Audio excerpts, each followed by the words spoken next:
Enumeration form കിട്ടിയാൽ നിങ്ങൾ ആദ്യം ചെയ്യേണ്ടത് ആ പച്ച കാണിക്കുന്ന ഭാഗത്ത് ലഭിക്കുന്ന വോട്ടറുടെ 2025 വോട്ടർ പട്ടികയിലുള്ള സ്വന്തം വിവരങ്ങളാണ് എഴുതേണ്ടത്.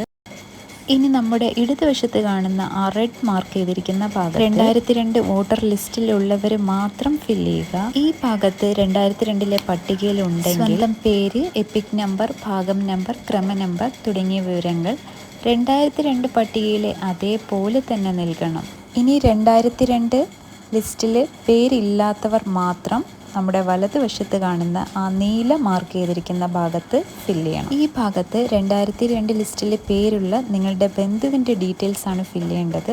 മാതാവ്, പിതാവ്, മുത്തശ്ശൻ, മുത്തശ്ശി തുടങ്ങിയവരുടെ വിവരങ്ങൾ നൽകാം. ഫോർ എക്സാമ്പിൾ, നിങ്ങളുടെ പിതാവ് അല്ലെങ്കിൽ മാതാവ് 2002 ലിസ്റ്റിലുണ്ടെങ്കിൽ റെഡ് മാർക്ക് ചെയ്തിരിക്കുന്ന ഭാഗത്ത് അവരെന്താണോ എഴുതിയത് അതുപോലെ തന്നെ പകർത്തി ഈ നീല മാർക്ക് ചെയ്തിരുന്ന സ്ഥലത്ത് എഴുതും. ഇതിലെ ഓരോ വരിയും എന്താണ് ഫില്ല് ചെയ്യേണ്ടതെന്നുള്ളത് ഒരു ഡീറ്റെയിൽഡ് ആയിട്ടുള്ള ഒരു ഫോട്ടോ ഞാൻ കമ്മ്യൂണിറ്റിയിൽ പോസ്റ്റ് ചെയ്തിട്ടുണ്ട്. എല്ലാവരും ഒന്ന് നോക്കുക. അതിലെ ഓരോ വരിയും എന്താണ് എഴുതിയിട്ടുള്ളതെന്ന് നോക്കി അതുപോലെ തന്നെ ഫില്ല് ചെയ്യുക. അപ്പോൾ എല്ലാവരും കമ്മ്യൂണിറ്റി പോസ്റ്റ് ചെക്ക് ചെയ്യാൻ മറക്കല്ലേ.